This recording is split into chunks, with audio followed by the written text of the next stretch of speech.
Twongeye kubaha ikaze mwe mudukurikiye kuri Momberije TV. Ni wa mwanya wo kwiga ibyigisho. Tugeze ku cyigisho cya 8 cyitwa kwigisha abigishwa umugabane wa kabiri. Mbere yuko dukomeza, mwazanye nanjye Mugabe Aime Olivier, ndetse turi kumwe na mugenzi wanjye Irakoze Daniel. Yego, Irakoze Daniel rero atangira dushyira imbere y'Imana. Reka duce bugufi mu mitima dusenge. Yego. Data twese mu ijuru, tugushimiye ko wabanye natwe ukaturinda mu byo twari turimo byose, ukaba wemeye ko akanya nk'aka ngaka twumva ijambo ryawe, izina ryawe ry'icyubahiro. Amen. Ugendereye imitima y'abagukurikiye bose, natwe tugiye kuvuga ijambo ryawe dukoreshwa na Mwuka Wera, tugusabye mu izina rya Yesu. Amen. Yego, nk'uko twari tumaze kubibabwira, tugeze ku cyigisho cya 8 cyitwa kwigisha abigishwa umugabane wa kabiri. Mu cyumweru cyashize twarebeye hamwe kwigisha abigishwa umugabane wa mbere. Twabonye ko icyo Yesu yigishaga abangaba, ababigishwa, yabigishaga kubana neza n'abandi, cyangwa se kutagira abo basuzugura ngo nuko badashoboye. Yego, rero iki cyigisho cy'iki cyumweru gishingiye muri Mariko igice cya 10 kugeza ku gice cya 11. Twihuse watubwira icyo kwibukwa tugakomeza. Icyo kwibukwa rero cya kino cyigisho cya 8 cyaratubwiraga ngo kuko umwana w'umuntu ataje gukorerwa, ahubwo yaje gukorera abandi no kutangira ubugingo bwe kuba incungu ya benshi. Yego. Kuboneka muri Mariko igice cya 10 ku murongo wa 45. Aha bagaragaza yuko umwana w'umuntu ataje we gukorerwa, ahubwo yaje kugira ngo abe incungu ya twese. Yego. Mbega iki cyo kwibuka urumva ko kirasobanura mbega inshingano cyangwa se icyo Yesu yaraje gukora hano mu isi. Yego. Yaraje gutanga ubugingo bwe kugira ngo ube incungu ya twese. Ni ukuvuga muri aba benshi natwe turimo. Ari ababayeho mu gihe cye, ari ababayeho muri iki gihe, twese turimo. Ariko ntago twese ni ibyacu, ariko bibi byacu igihe tugeze gute? No kuvuga ngo bitugirira umumaro ko tubyize. Kuba ibyacu ni ibyacu twese. No kuvuga wenda dukomeje ku ngingo yo kuwa mbere ivuga ngo umugambi w'Imana ku gushyingirwa. Ese umugambi w'Imana ku gushyingirwa ni uwuhe? Iyi ngingo rero kwa mbere igaruka neza ku cyo Imana yaremeye umuntu. Tubona umugambi w'Imana yuko umugabo atari kuzaba wenyine, ahubwo batwereka rya somo yuko azasiga se na nyina akabana n'umugore we akaramata. Ahubwo icyo dukwiriye kwibaza, se ibingibi byari bikomotse kuki? Mariko rero muri Mariko igice cya 10 ku murongo wa 1 kugera ku wa 12 atubwira igitekerezo cy'uko abafarisayo baje kugerageza Yesu niba byemewe n'amategeko y'uko umugabo asenda umugore we. Mu magambo make, umugabo yirukana umugore we. Wenda icyo yaba amuhoye icyo ari cyo cyose, kuko mu mategeko y'Abasadukayo bari bafitemo yuko bitewe n'icyo yamuhoye ashobora kugenda, mu gihe wenda atitwara neza. No mu mategeko y'Abafarisayo byari birimo. Yego. Ariko Yesu yashimangiye neza umugambi Imana yo yatumye habaho umuryango. Yesu yarabasubirishije aya magambo aboneka mu Itangiriro igice cya 1 n'icya 2, bigaragaza yuko Imana yaremye umugabo n'umugore kugira ngo babane, kandi ibarema mu ishusho yabo. Anagaruka no kuri iri somo rivuga ngo umugabo azasiga ababyeyi be abane n'umugore we, maze bombi bakaba umubiri umwe, cyangwa se bose bakaba umubiri umwe. Ubwo buryo rero bwo kuba umwe bwahindutse ishingiro ry'ibyo Yesu ahamya bijyanye n'umurunga uhuza abashakanye. Yego, kandi ntago umuntu agomba kuba umwe n'abantu benshi, ahubwo agomba kuba umwe n'umuntu umwe. Ni nk'ari Yesu yarashatse kuvuga. Mbega wenda hari abantu bajya basoma Bibiliya icyo bita amajyejuru, ukabura bumbuye ukabuguye kuri iri somo, ugahita uvuga ati igihe umugore wanjye yananiye cyangwa ari kwitwara nabi, nzahita mwirukana nizanira undi. Ariko mu by'ukuri ntago icyo ngicyo yababwiye. Kandi nanone Yesu yashimangiye yuko icyo Imana yafatanyije umuntu ntakure kugitandukanya. Iryo somo njya numva kenshi iyo habaye ubukwe, abapasiteri benshi bakunda kurisomera abashakanye, yuko icyo Imana yahurije hamwe nta muntu ukwiriye kugitandukanya. Ubwo se mu magambo make wenda twavuga ko aba bana bagatandukana, Imana ntabwo iba yabahuje cyangwa baba bishe itegeko ry'Imana, kuko Imana yahaye umuntu umudendezo wo guhitamo. Rero umuntu yahisemo kugomera Imana, ntabwo Imana ishobora kumuyoboza igitugu. Cyakora imwereka ingaruka zizamubaho ndetse n'umugambi mubi afashe. Reka tugere ku ngingo yo kwa kabiri ivuga ngo Yesu n'abana. Iyo usomye hano mu butumwa bwiza bwanditswe na Mariko igice cya 10 ku murongo wa 13 kugeza 16, uhasanga Yesu ari kumwe n'abana. Hano hari n'ikibazo babajije ngo ese Yesu yakoreye iki abamuzaniye abana ngo abakoreho? Ni ukuvuga wenda Yesu, ku bantu basomye iki gitekerezo, Yesu yabarambitseho ibiganza kandi abahesha n'umugisha. Icyatumye Yesu abarambikaho ibiganza akabahesha n'umugisha, ubundi Yesu yakundaga abana cyane, kubera ko nubwo Yesu yakundaga abana ariko muri kiriya gihe ntago abantu babifataga neza.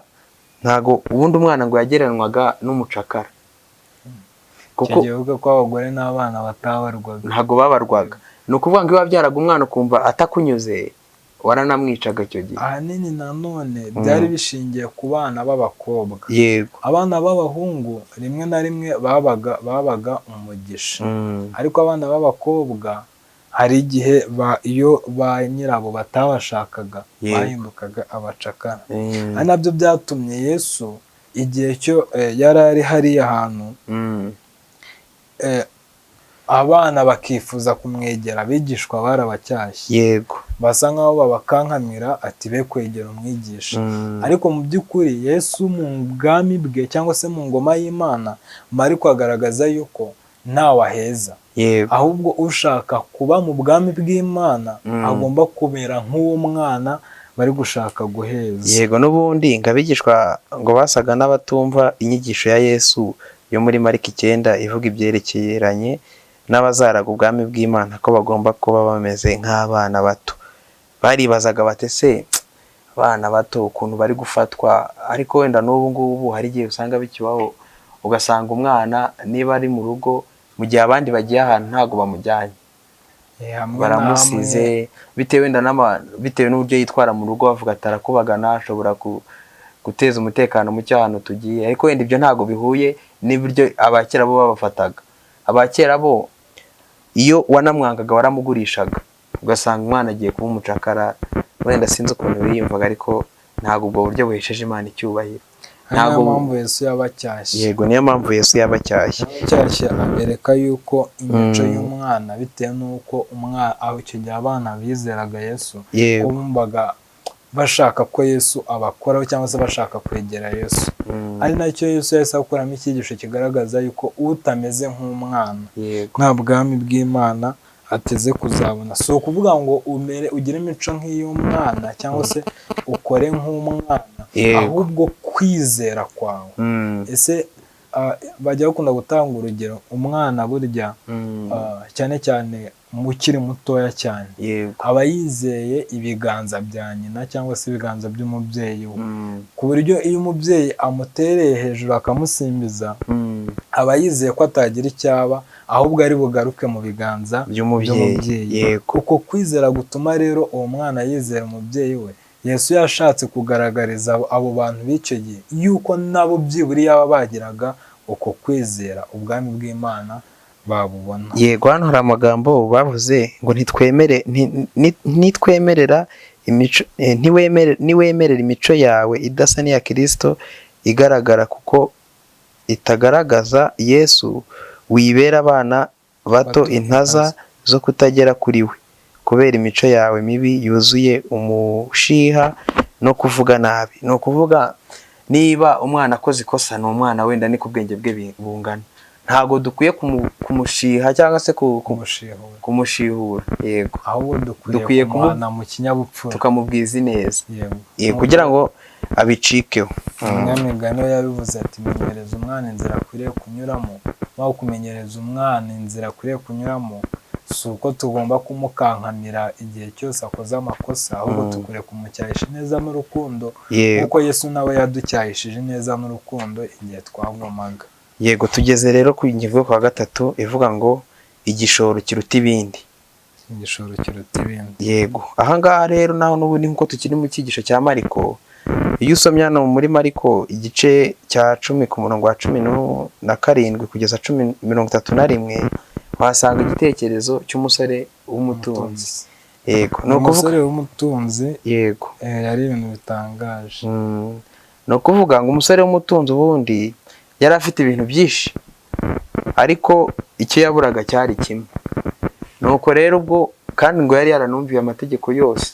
Hari akantu ubuzeho nanjye kuvuga ngo utarakomeza imbere n'undi ukavugaho. Yego, uyu musore nk'uko bigaragara twamwita nk'umwana wakuriye mu batambyi, akagira amahirwe, akagira umugisha wo kuronka ibintu byinshi. Yego, rero uyu musore w'umutunzi mu mategeko yari yaratojwe kumvira kuba ababyeyi, kuko Yesu yaramubajije ati ese amategeko y'umuto bwawe warayubahirije? Igihe uwo musore w'umutunzi we yari yabanje kubaza Yesu ngo mwami mwiza nakora iki kugira ngo ndague ubugingo buhoraho? Yego, mu by'ukuri n'uburyo uwo musore w'umutunzi yatangiye ikiganiro, icyigisho kitubwira yuko muri we yari afite uko kubaha. Yego, amategeko yose yarayumviye, ariko ikintu yaburaga ni kimwe. Yego, yabuze umutima wo kugira kwiyoroshya, kumva ko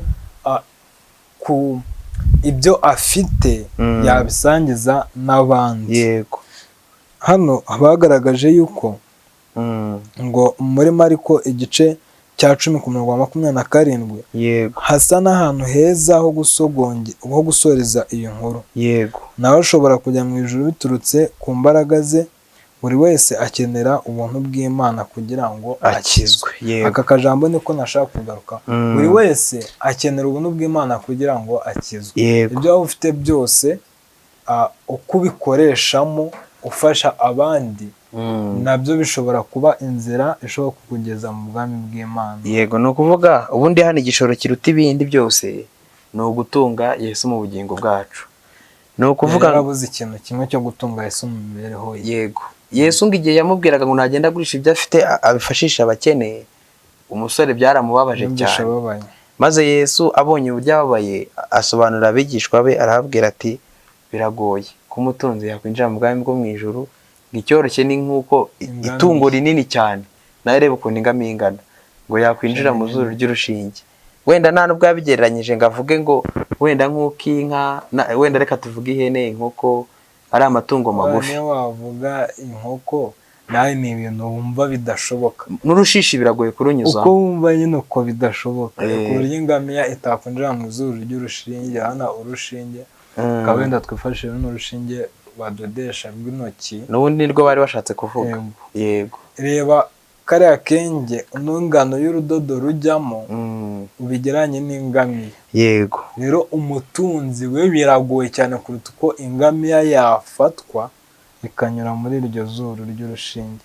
Cyakora umutunzi ufite Yesu we birakunda.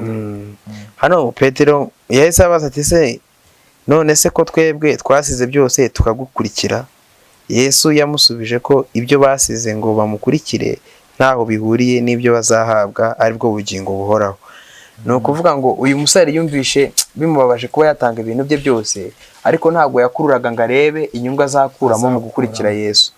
Rero natwe ntabwo dukwiriye kugundira ibintu by'isi cyane ngo bitubuze gukurikira Yesu, cyangwa se ngo gukora icyo Yesu adusaba. Ni ukuvuga ngo n'ibyo dufite nabyo bishobora gukorera Yesu. Tugarura icyacu. Mu byo dufite tugomba kubikoresha ahubwo dukorera Yesu. Yego, ariko bye kutubera ikigirwamana nk'uko uriya musore w'umutunzi byamubereye ikigirwamana, bigatuma Yesu aza ku mwanya wo munsi y'ubutunzi yari afite. Ibyo rero ntabwo twabyishoboza tudafite Yesu mu bugingo bwacu. Nicyo gishoro kiruta ibindi. Yego, reka tugere ku ngingo yo kwa 4 rero ivuga ngo mwashobora kunywera ku gikombe nzanyweraho. ni ukuvuga wenda ahangaha muri Mariko igice cya 10 ku murongo wa 32 kugeza 45 tuba turi kurangira abantu kugira ngo wenda umuntu uzajya uba ufite umwanya yanapozinga akabanza akahasoma niba atarabisobanukiwe. Rero ahangaha n'ubundi hatubwira uburyo cy'abigishwa bari barimo baganira, nuko Yohana ahangaha ngo mwashobora kunywera ku gikombe nzanyweraho. yego ni igihe Yesu yagaragarizaga abigishwa be urugendo cyangwa se umurimo afite umuri imbere. Niba koko bazashobora kumukurikira amagambo make bagashobora kugenda nk'uko akwiriye, nk'uko nawe agenda, kuko icyo gihe abigishwa bo bishukaga yuko, turebeye no mu byigisho byabanje, yuko ubwami bw'Imana cyangwa se icyari kizanye ari ukwimika ingoma hano ku isi bigaragara, bo bakaba abami. Yego. Ariko mu by'ukuri si cyo Yesu yarazanye, ahubwo tekereza urugendo Yesu rwari rwamuzanye. Nibyo Yesu yahise abaza abigishwa, ese muzashobora kunywera ku gikombe njyewe nzanyweraho? Yego, n'ubundi kino gice nibyo kivuga. Reka tugisome muri Mariko igice cya 10 umurongo wa 32 tugeze mu murongo wa 45. Haravuga ngo bari mu nzira bazamuka bagiye Yerusalemu, Yesu abagiye imbere baratangara, bakimukurikiye baratinya. Arobanura abo 12 barajyana, atangira kubabwira igihe ikigiye kubaho, ati dore tuzamuka tugiye Yerusalemu, umwana w'umuntu azagambanirwa mu batambyi bakuru n'abanditsi, bazamucira urubanza rwo kumwica, bazamugambanira mu bapagani, bazamushinyagurira, bamucire amacandwe, bamukubite imikoba, bamwice iminsi 3 azuke. No kuvuga wenda reka tube tugarukirije ahangaha.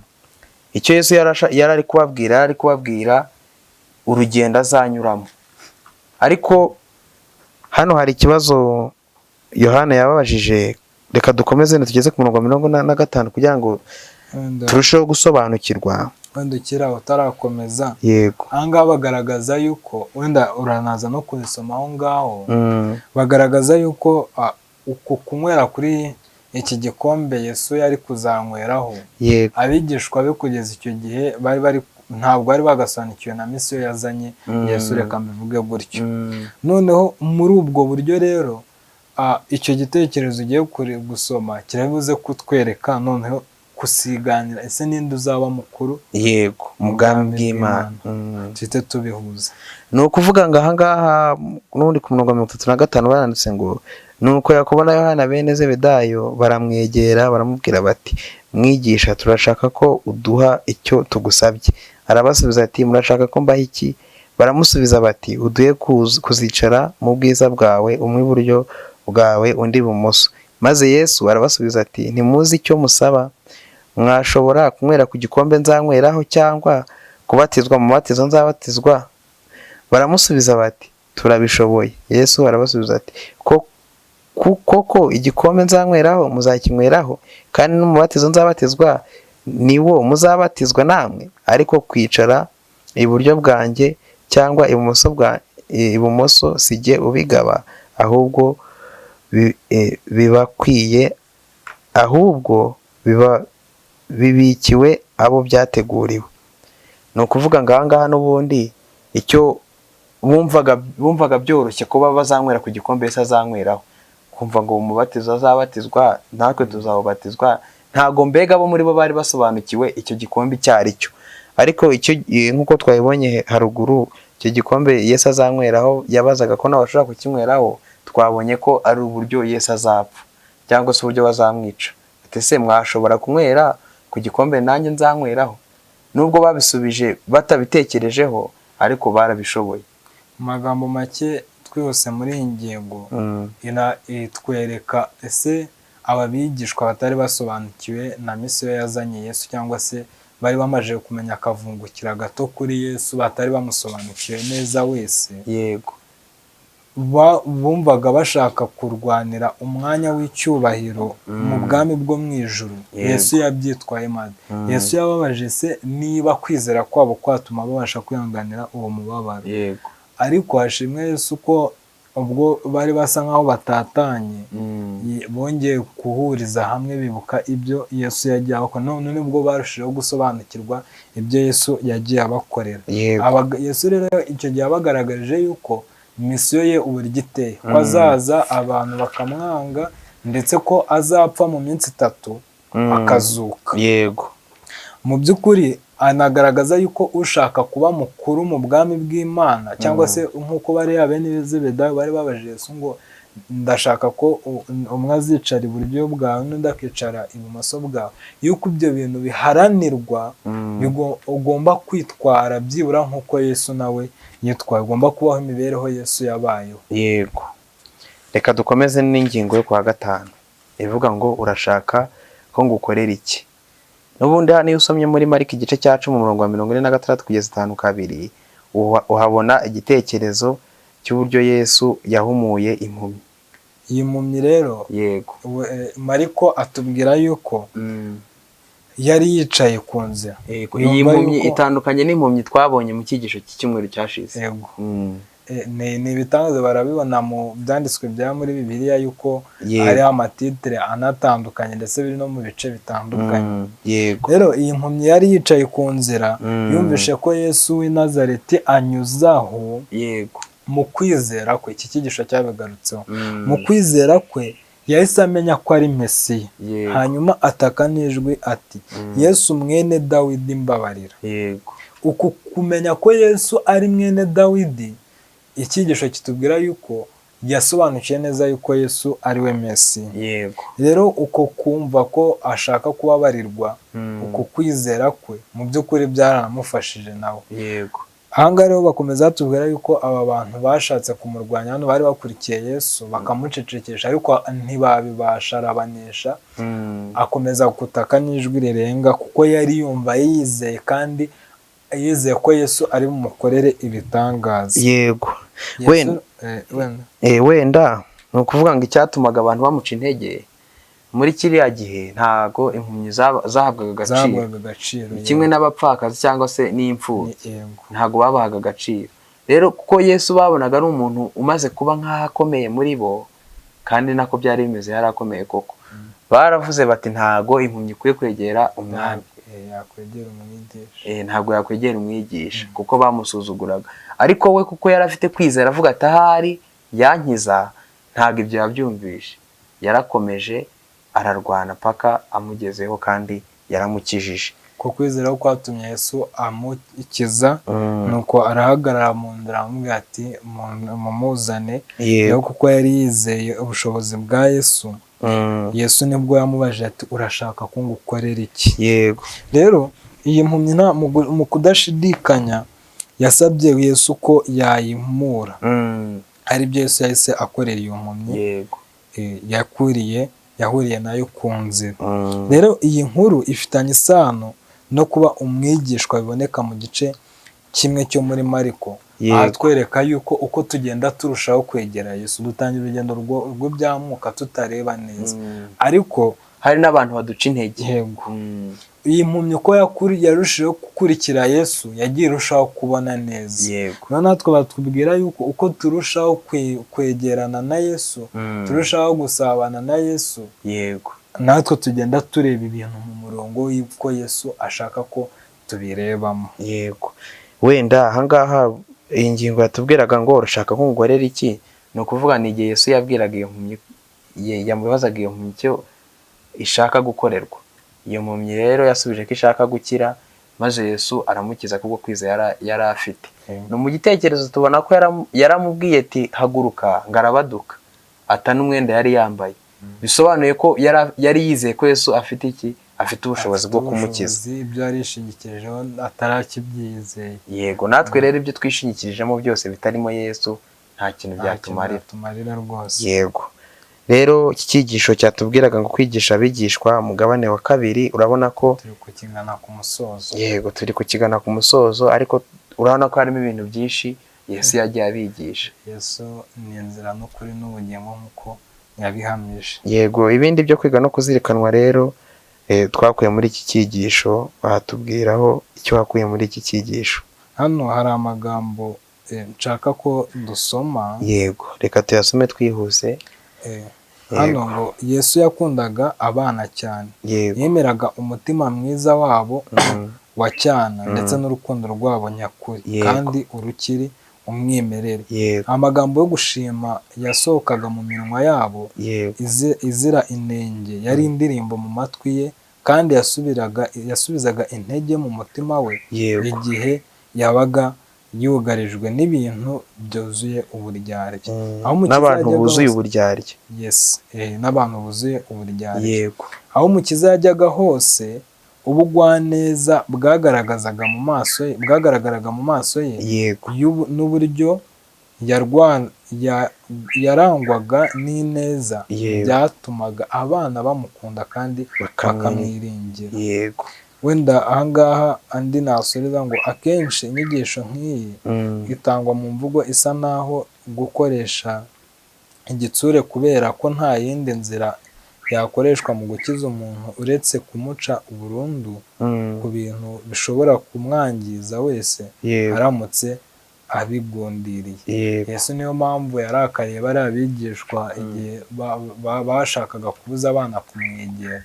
Ku kurakara rero ntabwo byari uko yari abarakariye byo kugira ngo barimbuke, ahubwo ni uko umutima we wanezerwaga cyane no kubona abana bamushagaye. Yego, rero icyigisho cya 8 tukaba tugejeje ku musozo, cyatubwiraga ngo kwigisha abigishwa umugabane wa 2.